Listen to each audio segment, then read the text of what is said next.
Hey, Dr. Tammy. Grateful for you. Let me make sure. Oh my goodness, you can't even see me. Let's see. Wait, you in the sun?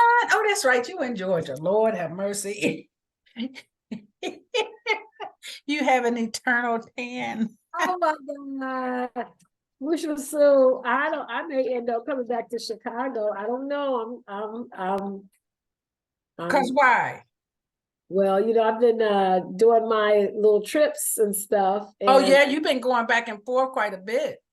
So, but my microdosing. I got some of that too now.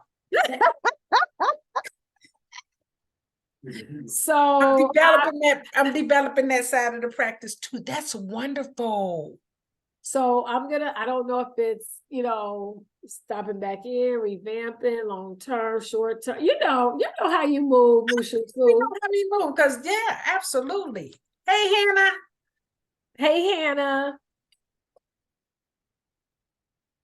Absolutely, I know how we move. Yeah, you know how we move. So we'll see. This came to me a couple of weeks ago. So my lease is not up until April. So we'll see. Okay, you have at least to the spring. The spring to get confirmation on what this is going to look like. I know. I'm actually looking at Belize. Yeah, Belize. Yeah. And I've also looked at Nicaragua. Okay. South America. Yeah. Okay. So my oldest grandson graduates from high school.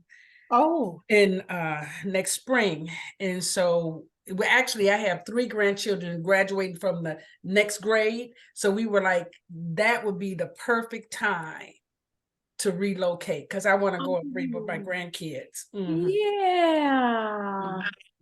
And I can work from anywhere. Yeah.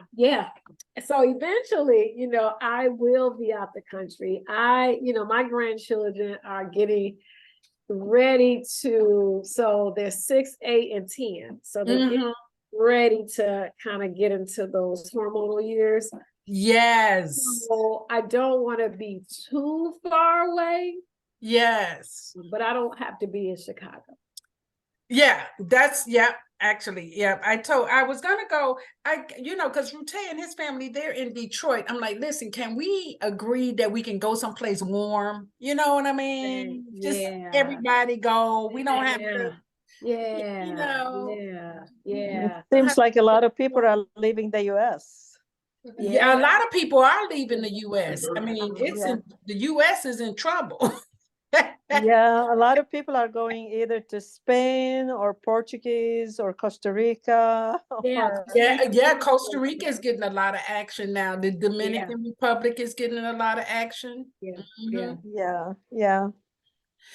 One of our coaches, do you all remember, what's her name? Oh my God. She moved to Panama a few years ago, and now she's in Tanzania, and she opened up a vegan ice cream shop in Tanzania. Oh, what's her name? She does this. She's the Creole. She does the Creole. Oh, gee, she's a Capricorn too. But yeah, hey, Rolana. Hey, Rolana. Hi, everybody. Yeah, so everybody is looking at doing something. Wow. I think it's good. It's a good shakeup. It's a good shakeup for all of us. Honey. So let's see, what do we want to do first? Michael, do you want to do a breathing meditation today? You don't have to, because I have an agenda. I almost feel like we need one, yeah. Well, it's a full moon. I just had a session earlier too. Yeah. Actually, I can do one that I do for the kids I work with. It's a guided meditation on letting go, basically. Okay. Hold on, Uh, I'm gonna mute all and then I'm gonna come back and open I'm you. like, that's perfect because of the full moon. Okay. Absolutely, that's what I was thinking too, Tammy. yeah, so And then I'm gonna open you up, Michael.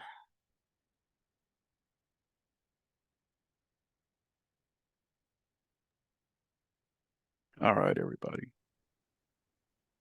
Um, yeah, so I'll get started. So we're already in our comfortable seated positions, right? Adjustments as needed. Um, let's start out by taking 3 cleansing breaths in through the mouth. I'm sorry, in through the nose and out through the mouth. Inhale and exhale. One more time. Inhale and exhale. Now imagine that you find yourself on this beautiful white sandy beach. The sun is shining down on you. The sand under your feet is warm. You can smell the salt in the air. You can see seagulls flying about.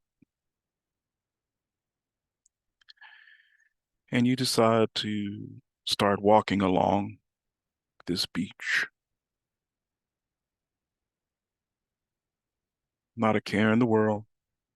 Nothing else exists but right now. And as you're making your way along the beach, you notice that there's a structure up ahead. So you slowly but purposefully make your way toward this structure.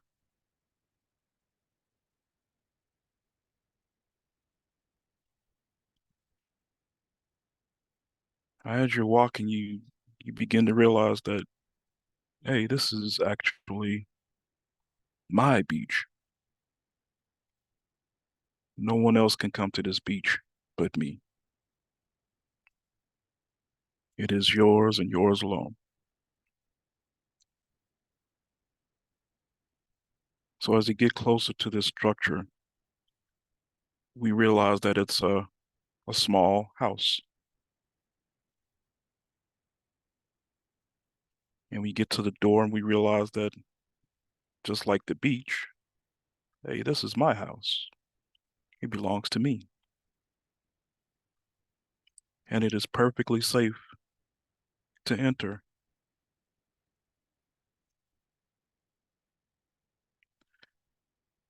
So we take a moment as we enter, dust the sand off our feet. We realize that for some reason, we're feeling kind of tired. Like there's something weighing us down. And you realize that this entire time that you've walked along the beach, you've been carrying around this backpack.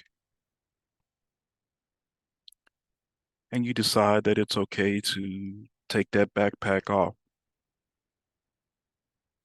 So imagine yourself removing the backpack, and out of curiosity, you open it to see what's inside.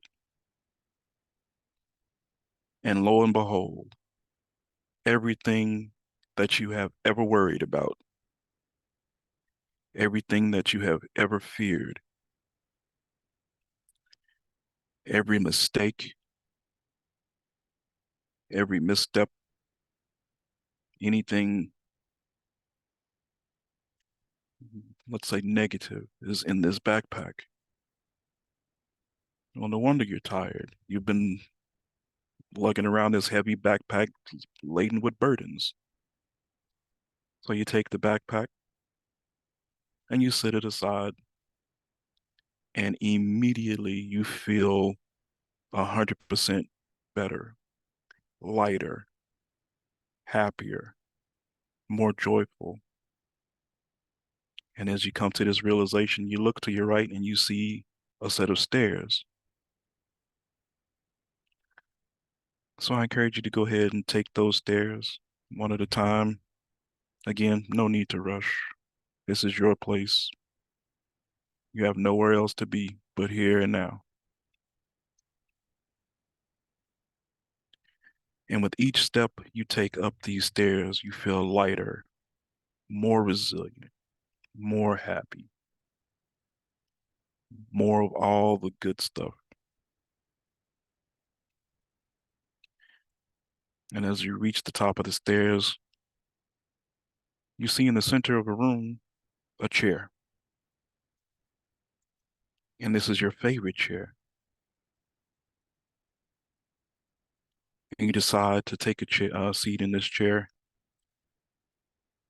And as you look out over the balcony, over the horizon, and take in this magnificent view of the ocean and the sun, you realize that as you sit in this chair,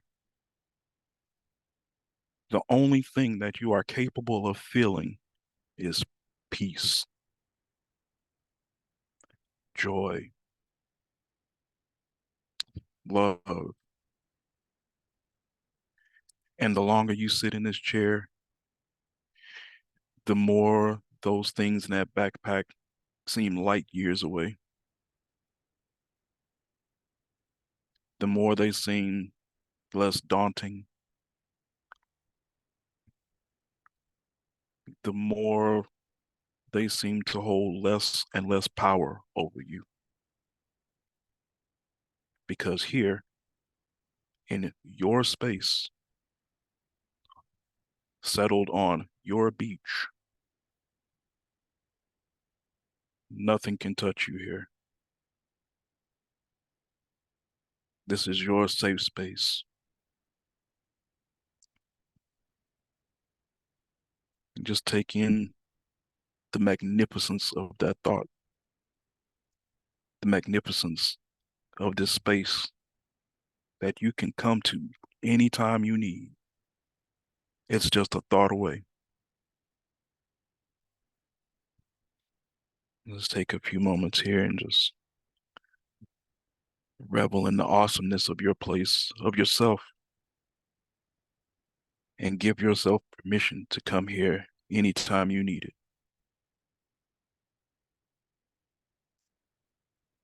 And when you feel ready, you may open your eyes and feeling right as rain.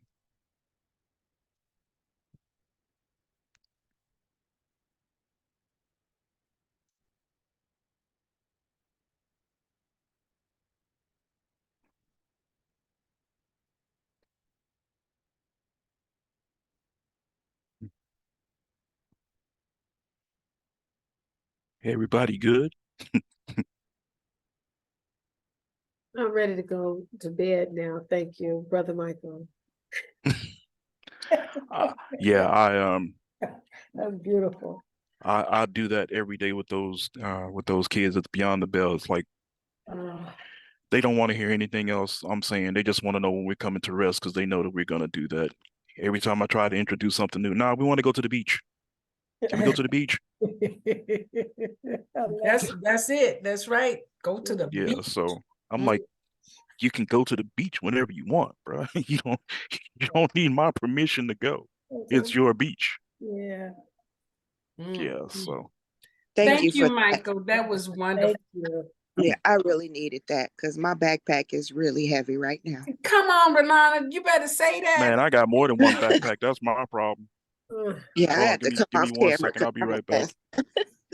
You had to do what, Rolanda? Take I what said off? to come off camera because I'm a mess. Yes, yes. This I can't believe I got so many calls. Not so many. I got 6 calls the day after Thanksgiving with people in breakdown. And it's like, we got to stop this holiday stuff. That's why we call it the holy days. It will drain you. Those traditions are not ours. We can give them back or put them in a way that actually supports and honor you and your space. Because Sorry, what everything did I miss about traditions? Hey, I had to y'all. close my garage. yeah. No, I was asking what were you just saying about traditions? Because I missed it. I was just saying that I got so many calls. I got 6 calls on the day after Thanksgiving with people having different, somebody had a UTI, they had to go to emergency. Somebody else had a migraine. Somebody else had vertigo. Somebody else had, a flu-like symptoms, which is the adrenals being out of, and Mhm. y'all know my first thing, baking soda and water, rest, go sleep. You know what? It's like, it's really, my work in the people who are in my immediate circle of influence is to be the example of balance and good health. As leaders, that is your number one responsibility, to be balanced and in good health. If you're still running around as a savior and full of self-importance, you will get taken under. Okay, because somebody will always be pulling at you. And the projects that you deem important will not matter because you always got to save somebody. You always got to do something for somebody. You always got to take care of somebody. I want you to start prioritizing yourself and what you deem is important. That has to be the priority. So, one of the things that I went and looked up were some statistics about published authors. First of all, only 1 to 2% of the population are published authors. Yeah. Yes. Why? Because it takes discipline and it takes work. And guess what? When you're doing that work, you get no applause and you get no attention. And most people can't live in that space. They've trained themselves to be addicted to somebody always needing them, wanting them, patting them on the back. So we got to move away from that if we're going to get these projects done. And so you have to start putting things in order. So I want you to pull your phones up right now. Our next session is December 6th at 6 p.m. Put an alarm for the day before so that if you're not going to be there, you let me know so that I don't spend that whole day planning for a session that we're not going to have. But Now, Tammy, you said December December 6th. It's December 10th, right? Wait a minute. Hold on. Okay. December 9th. Is that the 9th? Is the 10th a Sunday? Which one? The 10th is a Sunday. Okay. Thank you. Thank you all. Okay. Put December 10th in there. Okay. Okay. Now, here's what's interesting. I operate as a performance coach. And the people who have the highest rate of accomplishing things and getting things done and being rested and balanced is they surrender to their schedule. Yes. And everything goes in their schedule. Yep. Everything, including their workout, including their breathing sessions, including their meditation sessions, including their whatever they have to do, shopping. Okay, it goes in their schedule, and then they even schedule their downtime so that they know nothing can go in this space. Nobody can bother me now because I'm doing this, right? And so now that we're writing, I'm going to request that you all put down 15 to 20 minutes every day in your schedule to write. You decide what time of day that is, whether it's morning, afternoon, or night. but schedule it on your phone and put it in there like my glorious writing adventure. Make it sound really exciting, something that pulls you into it. You know, I said, oh, magnificent meeting with so-and-so. You know, I always say something like that because it like affirms, you know, how I'm using my time. Right. So, you know, the glorious writing projects. Who was that saying something? Was that you, Landon? What was that? Yeah, that's me. Exactly. I say Yes, you I do that now. you put things in. I Yeah, have to. I you have to. But you all have to schedule your timing. I might have to get back to doing those samurai sessions because, you know, literally there's an integrity checklist that you can create where you say, I'm going to do this, and you do it, and you take measures every day. Did I take my vitamins today?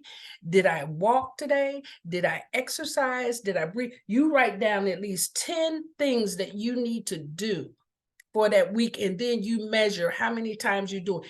And the idea is to be at least 95% inside of your word.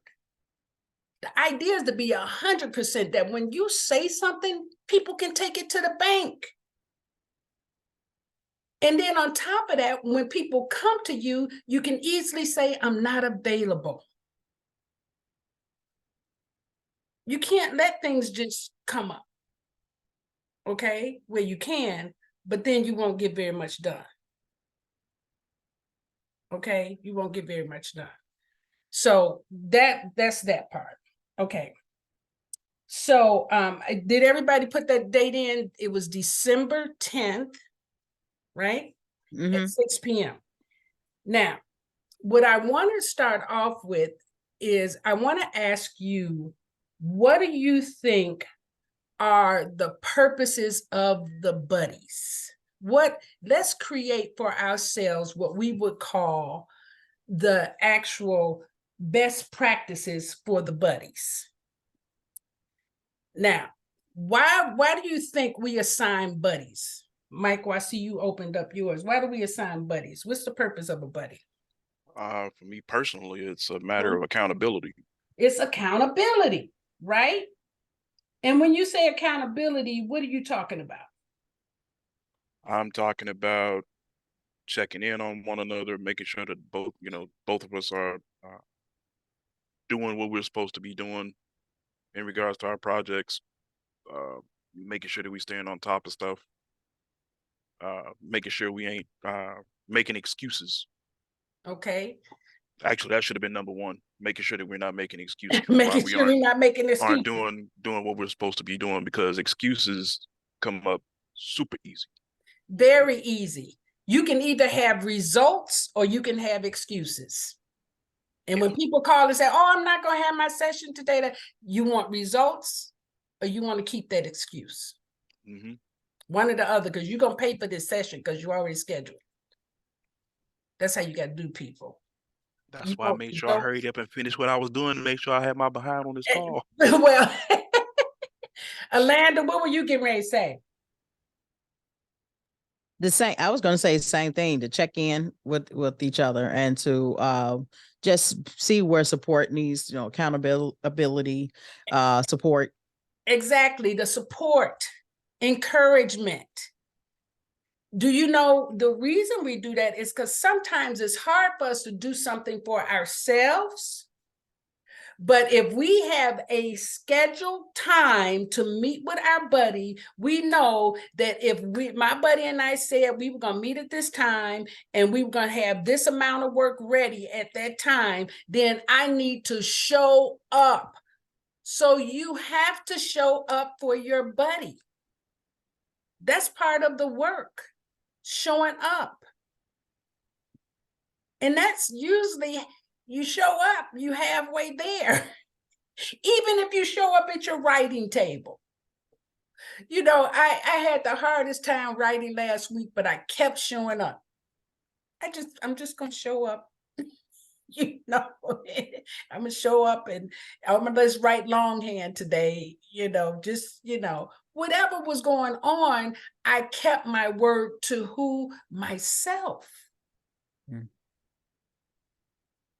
And Impeccable with your word. that's right, because that's part of raising your own vibration and your integrity. When you keep your word, you literally are speaking volumes to the universe. That's part of your expansion. All right. And as much as I have so much to do, I try not to ever say I can't do something because I don't have time. Right. Right? You can always grab 15 minutes. The other reason you have buddies is what? What's it? You get to challenge them. You get to share. And your meetings can be 10, 15 minutes. They don't have to be 30 minutes or an hour. It like Michael said, checking in. Mm-hmm. And if you already know this is what we're gonna, you can chat. Hey, let's talk about this. Boom, boom, boom, boom, boom. But don't have somebody schedule time with you and then you say, I can't make it, because you have no idea what people have to do to keep their word to you. They may have to move some things, cancel some things, do something, and then they show up and you, oh, I can't make it. I had an emergency. There's always an emergency, especially for light workers.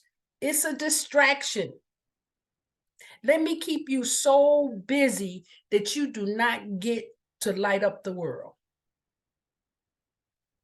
And the world would just drown because there's no light, because you keep getting doused and put out.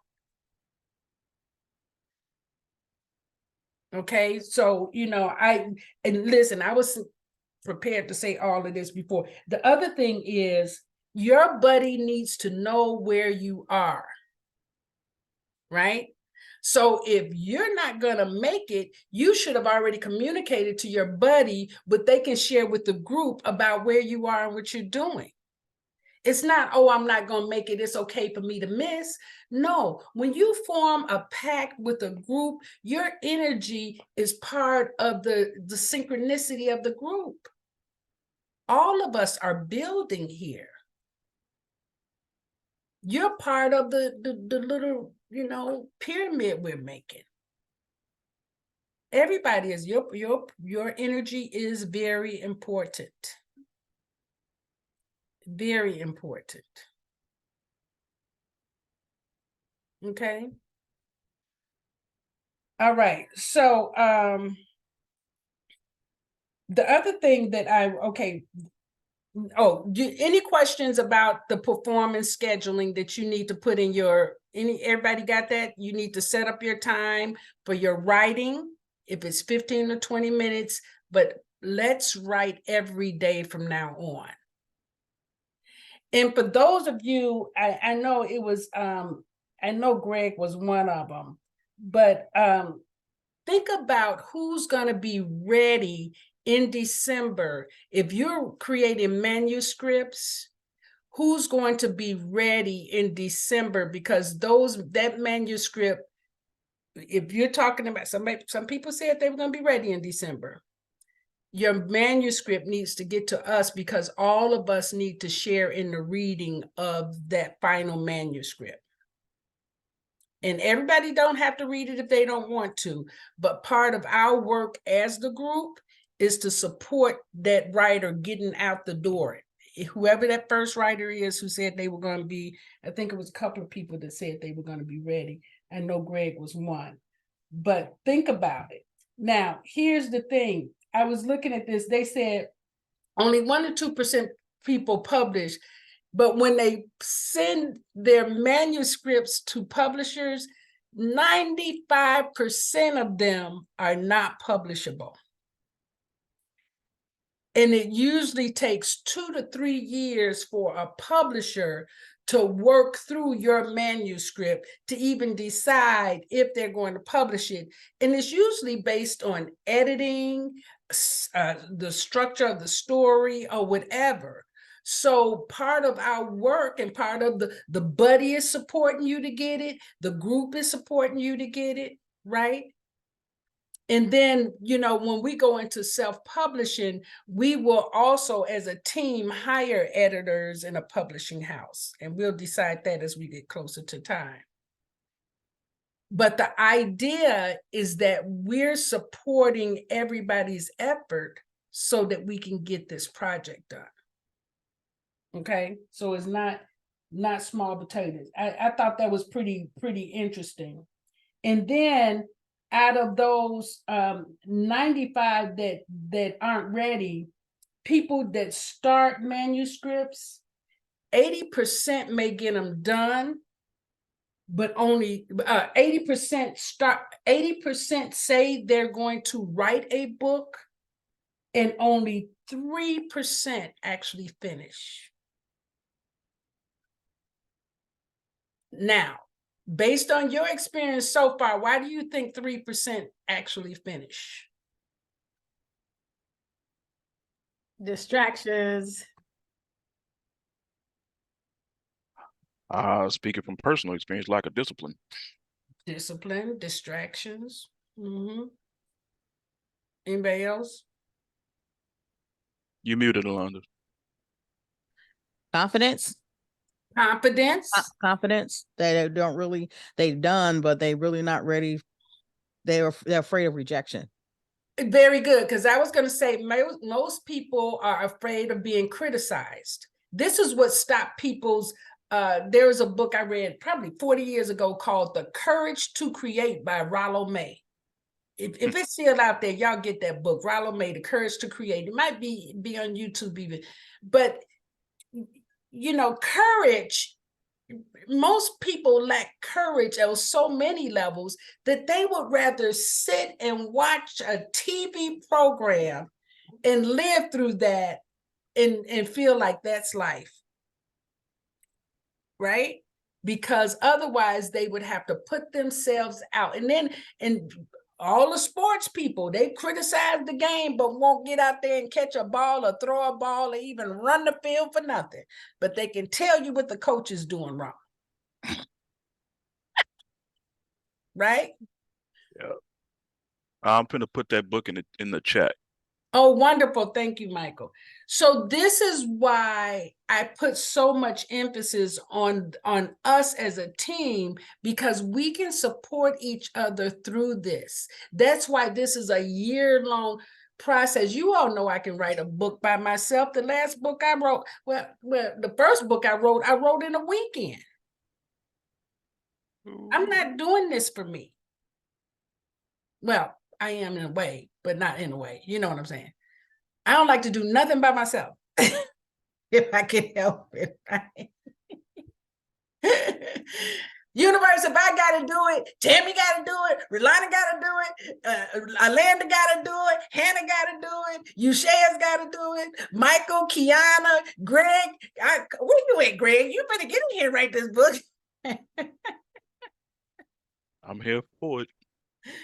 So this is why, you know, all of us being a part of this is so important. All right. So now that's it. So now this is Tammy was, you all grab that book. I'm gonna grab it too, that Michael just posted, The Courage to Create by Rollo May.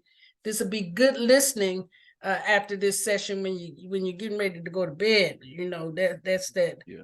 I like to throw that. I can put it on there from Amazon too, but I mean I don't buy new books unless I always buy used. So yeah, this is fine. I'm gonna try to see if you get the I just put the YouTube. Thank you. That's what I was gonna say. See if you find a YouTube. Okay, so so now that The courage to create. Oh, that was Sorry. you. Okay. Yeah, good. that was sorry about that. Good. I'm like, wait, I hope I I don't have clicked on it nothing. and I did not know. I was clicking on it to save it for later. Yeah. Okay. So now who has let me make sure I got everything out on my list. What are you doing here? Who else has chapters? Who has chapters that they would like to share with us this week? That they would like, you know, us to listen to?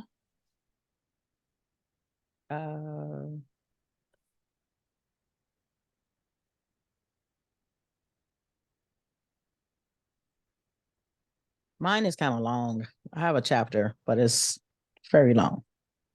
Okay, so longer than it's just 6:30.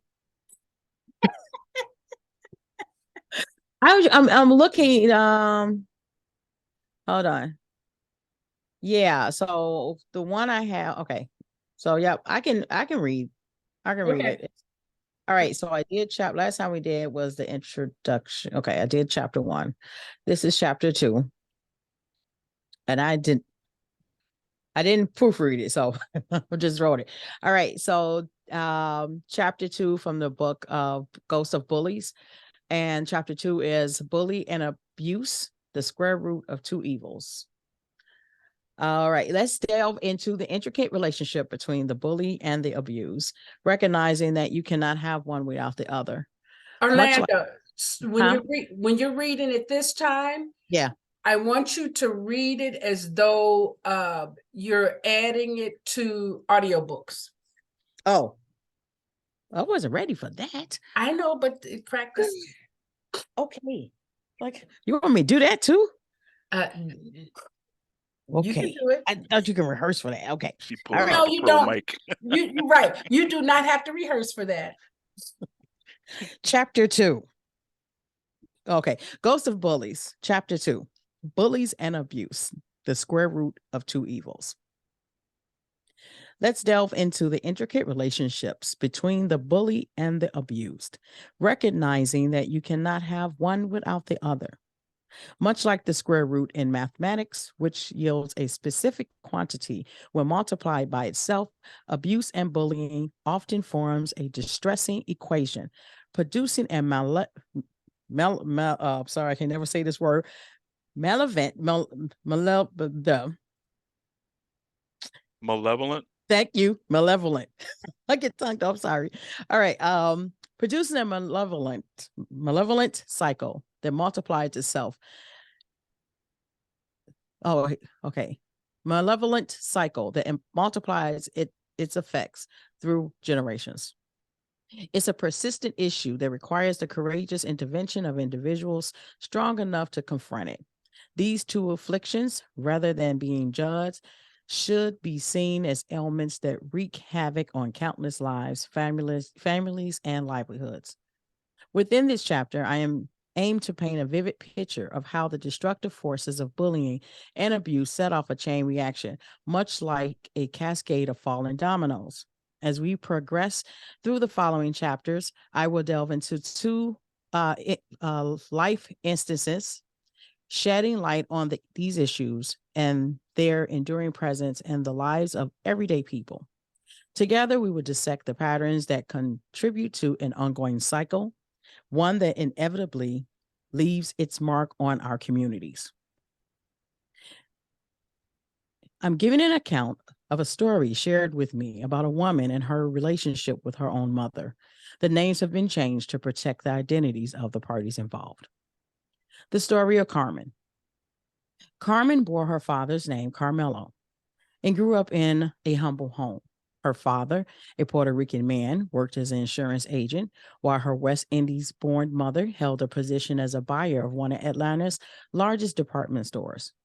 Carmen was the eldest of 3 children, but held the unfortunate title of being the least favorite. For years, the depth of Carmen's resentment towards her mother, Luann, remained concealed. It wasn't until Luann divorced her first husband and began dating Carmen's high school's ex-boyfriend that Carmen long held a grudge that was exposed. Her resentment lingered until her mother's passing, to the extent that she chose not to attend her funeral. Remarkably, Carmen's children carry forward this hatred for their grandmother and father, mirroring the deep-seated resentment their mother had harbored for years. Luann was not as warm with her own children as she was with her other grandchildren. While the grandchildren didn't seem to mind, they knew that woman was the source of their mother's profound sadness and anger. Luann had an aversion to being addressed as grandmother. She preferred the moniker Lady Lou. Carmen's healing journey commenced when she engaged in a profound conversation with her father, Carmelo. He shed light on many things, explaining the origins of their upbringing and the peculiar dynamics of their family. Yet, what Carmen wasn't prepared for was the genuine reason behind her mother's treatment of her. In that heart-to-heart conversations, Carmen cried, and her healing process took its first steps. Carmen had been molded into the epitome of an ideal child, an honor roll student, a top-ranking athlete among her peers, and a young woman with keen eye for fashion. Paradoxically, as much as she despised her mother, she aspired to be like her, nurturing dreams of becoming a world-class fashion designer. However, Carmen's dreams were put on hold when she became pregnant at the age of 19 during her first year of college. Carmen had been attending a university in California where she met Stephen, a finance major, promising job waiting for him at a prestigious banking firm in New York. They were to wed, so her pregnancy did not faze Stephen. When Carmen returned home from the summer and revealed her pregnancy to her parents, her father reacted violently, and Luann ceased speaking to her daughter for nearly 3 years. Carmen hadn't even had the chance to share the news of her impending marriage once Stephen finished school. What she initially perceived as the best news of her life led her down a series of events that ultimately unfolded into a disappointing path. Carmen became the family's caregiver, taking on the roles of a homebody and a babysitter while nurturing her younger siblings. She was confined within her routine activities in school because of her mother, Luann, didn't trust her outside the house. Luann believed Carmen was impressionable and didn't want to face any shame. So she forbade Carmen from returning home, shielding her younger children from the perceived bad influence. Yet there was a hidden secret shared by Luann and Carmelo. Feeling rejected and burdened by shame, Carmen faced a daunting prospect of raising her child without her family's approval. In the fall, she returned to school with hopes of preparing for a wedding and welcoming her baby into the world. Stephen had secured his job early in New York, and they hastily tied the knot for practical reasons, settling into a modest apartment in Brooklyn. Life seemed perfect until one day Stephen struck her for not having the house clean and dinner ready. Stephen, also known as Van to his family, hailed from Trinidad and was born into privilege. Raised in an environment with value hard work and family, he shared this ethos with Carmen. Therefore, it was no surprise that she found herself chastised for not fitting the mold of an obedient wife. Carmen, aware that she had limited options and resources, had to rise early to take care of the household needs and ensure that Stephen was well cared for.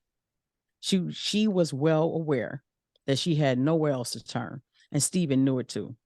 He provided her with an allowance only when he deemed her deserving of it. Initially, during the early days of their relationship, he showered her with gifts, extravagant dinners, and trips.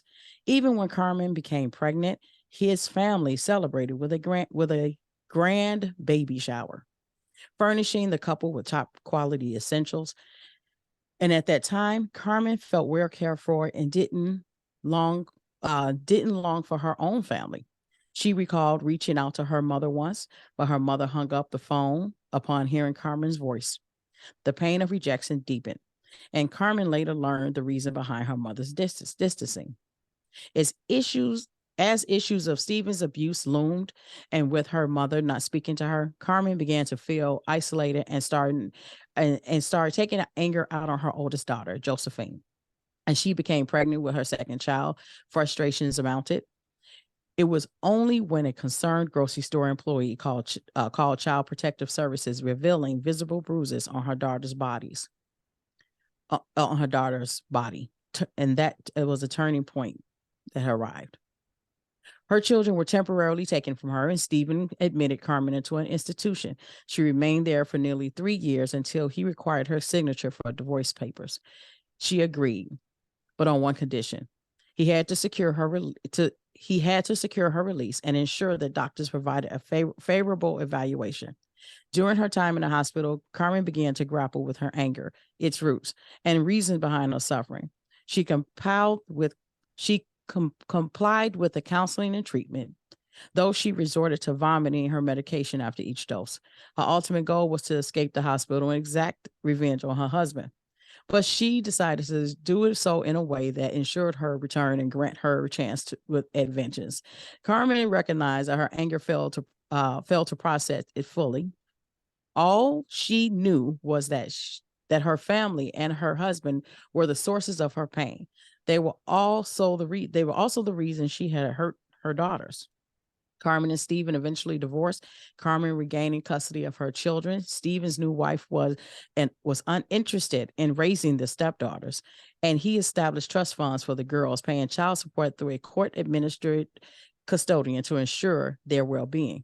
Carmen found herself financially strained and had to seek employment. She relocated to Chicago, working as a paralegal. Her animosity towards her mother led her to abandon her fashion design dreams and adopt a more somber wardrobe. Carmen pursued a law degree, attending classes at night. She believed that she become a prosecutor could enable her to bring justice to those who had committed crimes against the innocent. A supportive neighbor, a retired phone company employee, helped care for her daughters. As her daughters entered middle school and junior high, Carmen moved to a northern suburb. Sought help for her anger issues, began working at the state's attorney's office. Her intention was to unearth damaging information about her ex-husband, to dismantle his life for what he had done to her. Late one evening, as she pored over Stephen's financial records and discovered discrepancies in his taxes related to his undisclosed business, she just received a life-altering phone call. It was news of her mother's passing. Luann had succumbed to a blood clot in her lungs. Carmen didn't share tears. She simply informed her daughters. They sat down to dinner. Another phone call followed, and this time from her father, Carmelo, who expressed a desire to visit her in Chicago after the mother's funeral.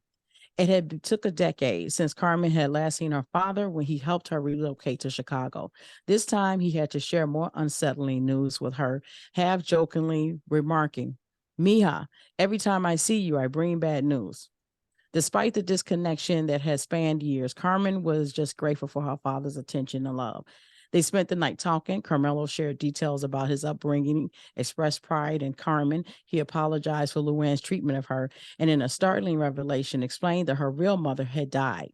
Luann hadn't been his first choice for a wife. She was pregnant with Carmen's younger brother, Carmelo Jr., when he had forced his hand in the matter. Carmen felt a complex mix of shock and relief. Eventually, finally made sense. A weight she had carried over the years began to lift. Carmelo went on to explain that he had been unfaithful to Luann, and she had threatened to leave him with the other two children if he didn't mend his ways. He felt trapped, and she controlled the finances, essentially running the household. Although he had the money, she took everything he owned, and she divorced him after the last child graduated high school. Now, the story of the two evils give background on how marriage of the two appear on the paths, no matter how much better we want for our lives. When we are in hurtful situations, we cannot see the downsides. We just see how wrong we are or how we can fix everything so the situations could disappear. I can tell a story from a view of knowing the family my mother grew up in and speculate on how Stephen's mother was with my mother. He didn't have it easy either. Okay, our inner voice programs every spoken word to us. Depending on the effects of the words, it shapes our lives. It can shape our destiny. Our inner voice is our subconscious mind, and the subconscious mind is like a computer's memory. It stores all information, good or bad. In this case of bullying and abuse, the subconscious can store many viruses that can corrupt the system, your mental well-being, for one. Your mental state, if not cared for properly, can alter your entire life. It can create for you a reality that is false. You can live an entire lifetime falsely and not knowing your full potential. This story was of Carmen. It all started before it began. And after hearing recounts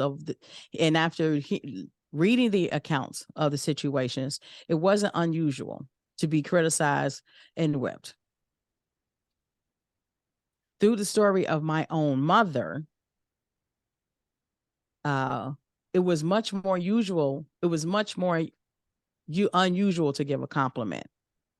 And even when there was a compliment, it was followed by how deserving you should be of a compliment. It was common to not have rather than to have, to be worthy of praise rather just rewarded for a job well done.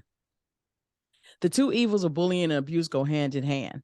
It's quite a challenge to speak well of people when all you see is how you've been hurt. Depending on how you express yourself, you can become cynical, pessimistic, passive aggressive, and violent. Give guilt trips, humiliate others for your enjoyment, controlling, etc. The list can go on and on. But for the sake of how bullying and abuse mirror each other, abuse is the seed planted in an innocent host. Children. Children are the most impressionable. We have all heard how children are like sponges. They can soak up knowledge in any and everything. So we have to be careful on what we show and teach them.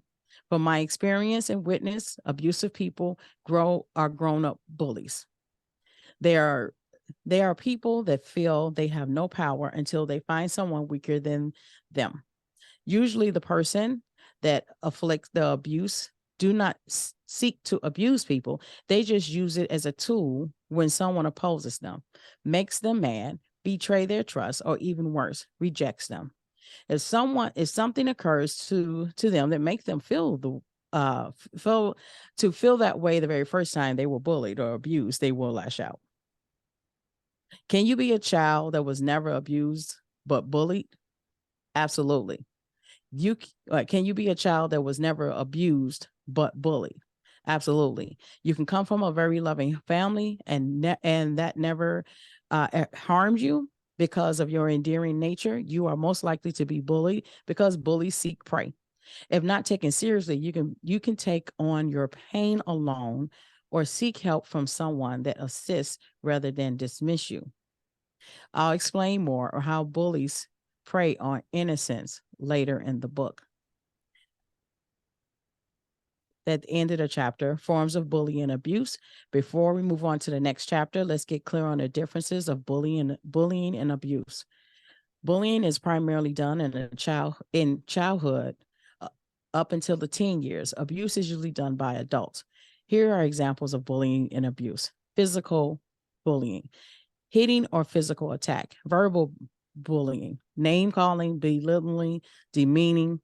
Relational aggression, emotional bullying by ostracizing with passive aggressive attacks that go undetected. Cyberbullying, using the internet, cell phone, other technology to harass and threaten, embarrass, or target a person. Sexual bullying, repeated harmful and humiliating actions that target a person sexually. Prejudicial bullying is based on a prejudice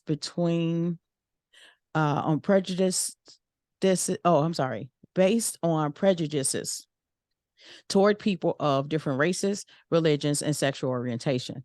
These abusive types of examples given above, the abuse, they're all similar. Both the bully and the abuser are both victims that perpetuate a cycle of hurt. Even the ones that fell victim to either of them can have a lifetime of attracting abuse because of their past experiences. In this book, I would show you how my experiences and others' experiences that grew up with bullies, dated bullies, married a bullies, worked with a bully, etc. I will also share how I became a bully, dated victims, and became an abusive person. Acknowledgement of healing.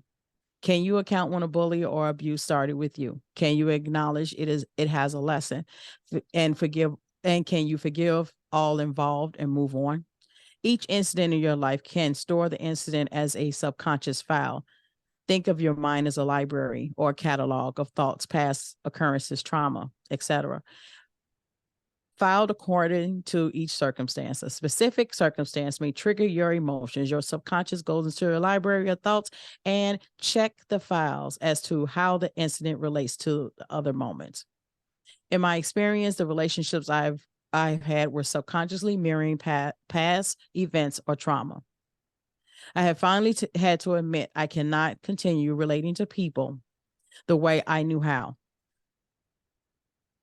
What many people do not understand, being a life coach is more about coaching from experience, not coaching from concept. The square root of the two evils in my life I learned and the stored keep people happy so they don't be mad at you foul is right next to the tell people what they want to hear so they don't be mad with you foul. Mm.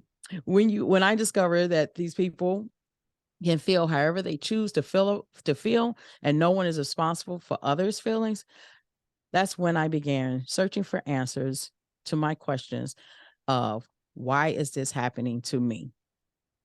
Now, breathe with me. I am sure by now you have read what you have read is a bit much.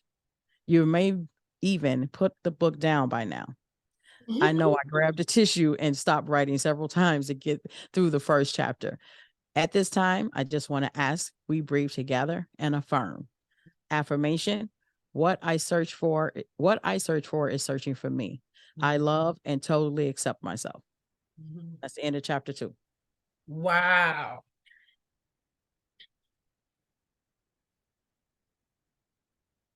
Yeah, you had Yeah, me that's feeling some kind awesome. of way about that one because I had to pick up my like fidget thing. I had to like massage my solar plexus. I had to Mhm. that was hidden. That was hidden. And you know what, Alanda, you could Yeah. actually you could actually slow you can actually add more in there. And that's how I would like to see you share us as your buddy. Mm-hmm. So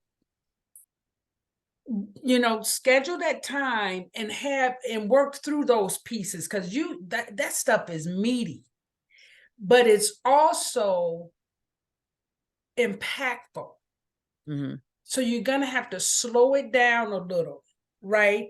You don't have to ram all that together. You Okay. got some stuff in there, and then have some vivid imagery to Okay. kind of move the you know how when you read something it hits you and you Yeah. need a breath, you got to give them something to read so they can keep going because you're right, they're gonna put the book down.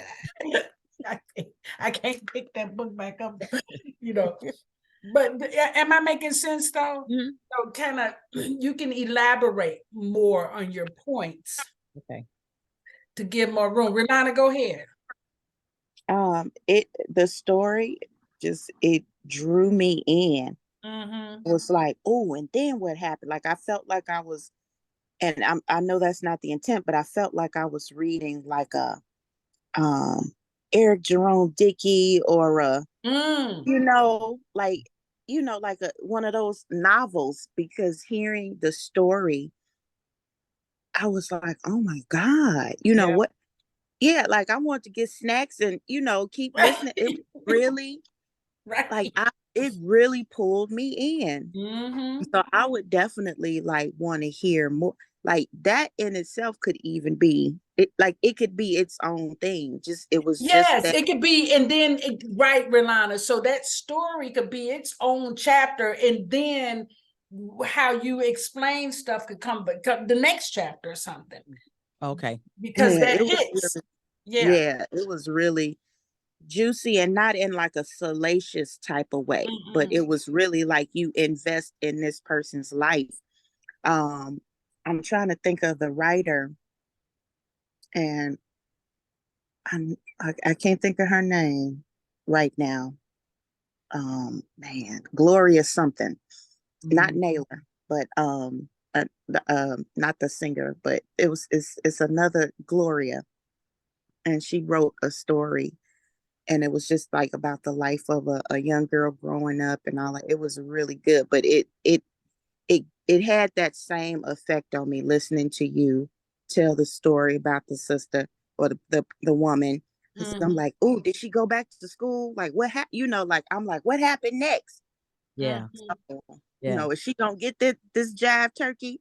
Like, is she gonna get Right. her And how did redemption? she You get know, him? like Yeah, I was right. That Right. was I And wanted more of that. That's the vivid, right, Rolanda. Yeah. That's the vivid Yeah. part. I want to hear the details of how she got it. I And saw that's that, and that's the part I took it out because I'm like, oh, that's too long. I'm giving all that because like the story What is did not I about tell that. you? We're not But I cutting know, yet. We're not I cutting know, yet. I know. But I wrote it because I was like, I need to get it because actually I didn't realize I wrote 4 chapters. I got 4 chapters now. So So, and no, have you read M. Scott Peck's The People of the Lie? mm-hmm. Okay. So Yes. yeah, so quote some of him in that, Okay. in that, because that, yeah, when you went through that, oh, and silence is also a form of abuse. Silence. Okay. Silence is a Gotta write that. form I of gotta. spiritual abuse. As a matter of fact, Mm. I was married to a man that would not, living in the same house, would go months Me too. without talking to me. Me too. And I had no idea until after, we were apart, that was abusive. Wow. Spiritually and emotionally, when you're married to somebody and you asking them and you in the house and they ignoring you. Yes. I didn't. Yeah. Yeah. Oh, That's yeah. Okay. yeah. Silence. So silence. Yeah. Got it. That was great. That was I got 2 but bits I'd like to add to all that. go ahead, Mike. The imagery that you provided from chapter 1, Mm-hmm. yeah, I would stick some of that in this chapter, like Shemsu was saying. Like that one was kind of more descriptive and colorful, for lack of a better way of putting it. So maybe revisit that chapter to see how you did it there and kind of emulate that in the ongoing chapters. Okay. Secondly, each one of these chapters is reading like, and I can't think of anything else to relate it to, but like the Star Wars saga. Like episode 1, episode 2, like you can take each of those chapters and that can be its own thing. Oh, wow. That's Wow. what Ilana was saying. Mm-hmm. Yeah, it can be like chapter 1, the story is such and such, yeah, that's I don't know, that's what was sticking in my So head. don't But rush yeah. through them, Aretha. And yeah, I like that. You have a different story in each chapter, and then you relate it to how you're growing up. Well, Yeah. Don't I rush have to. through that. Okay. Yeah, and you do have to work through that little transition there. Use your buddy for that. Okay. And you know what? And I had that, and I think the first one was because I spent so much time writing that first chapter, and it was my story, so I can be more descriptive. But now telling somebody else's story, Well, no, you just pretend that this so is your story too. yeah, no, Because they and I don't see know. that. Yeah, Nobody know. the Right. vividness. No, I'm just saying the Yeah. vividness. I didn't Oh, really yes. put that Yeah. in consideration. I thank you, Mike, for that. Yeah, I didn't even think about that until now. Okay. All right, I got it. That's wonderful. Yeah, you got more than a book. You got 6 books, 5 movies, 20 podcasts. Volume 1. Yeah, it's like all that coming from this one book. That's all I'm saying. That's all I'm saying. Oh, okay. Wonderful. Yeah, I guess as I was reading, when I was reading the rest, I'm like, oh my God, like, wow. And I did what you said, Auntie, just write it. Don't just write it. I'm like, okay. And so as I'm flowing, things are coming out, and then I go back and read it like, oh, I wrote that. So, okay. All right. Okay. Well, I'm not going to keep you all. Okay. Hannah, I think I'm going to see if Kiana can be your buddy, and I'll touch base with you this week and get you all connected. Okay. And then everybody else, use your buddies. Let me see. Rolanda and Tammy, I want to acknowledge you guys for being the buddies that are here. Okay. And I know it's a holiday weekend, so I do get it. But I did ask last time, do y'all think we should meet? And everybody said yes. So I'm just saying. Okay. Yeah. So we're gonna come back again on December 10th. Okay. And then Tammy, did you get an email from me about your talking points due on December 1st? First, yes. Okay. Yep, Okay, I got good. it. All right, good. And then I saw that you're in the group. Okay. Yes. All right, wonderful. All right, guys. Any final words? Hannah, anything? Rolana, anything before we sign out? I'm gonna let us go on back. I think that was so heavy. I want to add something, Rita. Go When you ahead. asked about what's the purpose of our body, and yes, accountability and everything that was listed. But for me, I look also what's the purpose of a body for me is when you and I spoke briefly, is some ideas as well. Maybe somebody is very good, let's say as an example, ChatGPT or something else, and the other person is not aware that, hey, there's that tool. So it's kind of helping also expanding somebody's abilities and not knowing certain things and or resources and becoming aware of it. Absolutely. Absolutely. Yeah. And a lot of, if you haven't listened to all of the videos, because we went through some of those with the tools and stuff, we try to go through that in the videos so that people don't feel like they're missing things. Because I know everybody be here every time, I get that. Yeah. But and then you want to make sure that you are giving just as much to your buddy as your buddy is giving to you. It's unfair for me to be somebody's buddy because of the relationship people have with me. So because otherwise I end up over giving, and that's something that I have to pull back on for my sanity. Yeah, thank you all. Anything else, Michael? What you were getting ready to say something? Oh no, I'm just attentively listening. Oh, okay. Yeah. I mean, I worked on my my episode titles and getting a theme together for that first season, but that's all I worked on. Oh, good. And then did you and Wendy get a chance to hook up? Me and who? Wendy, your buddy.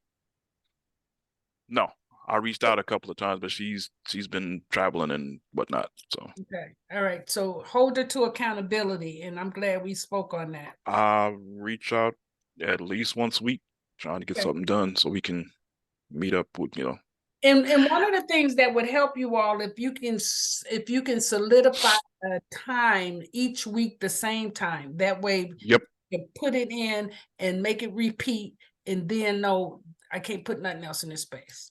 Exactly. So that was something I was gonna not something I was that's something I'm going to suggest text message in a bit to see if we can't lock in a specific daytime. That way we don't have to worry about, hey, you're available this day, you're available that. That's right. You don't change it, right? Yep. Rolana, what were you gonna say? Oh, I was just gonna say that I really enjoyed this session. It was really much needed recharge, and get that meditation was really very cleansing and very much needed. So yeah, that was that actually came out of a creative imagery book. I will post it in the Facebook group. No, you don't. You just keep doing it with us, okay? Just don't. Oh, I was just saying in case anybody wanted to see where I got it from. No, but, no. Oh, okay. Yes, ma'am. We ain't trying to move you out of that book.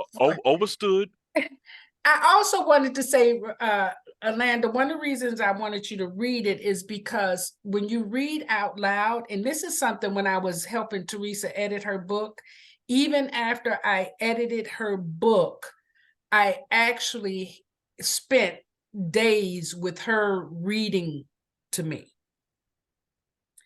So you can hear your voice. Okay. So reading, reading back and forth with your buddy is important to do as well. Okay. All right. And it's more for you than your buddy. So, all right, guys, I'll repost this either later tonight or tomorrow. And I will see you on the 10th, if not before then. All righty. Thank All right. you. Thanks, Alanda. Thank you. That was wonderful. Oh, Lord. Thank you. Have a good night, y'all. Good day. Good night.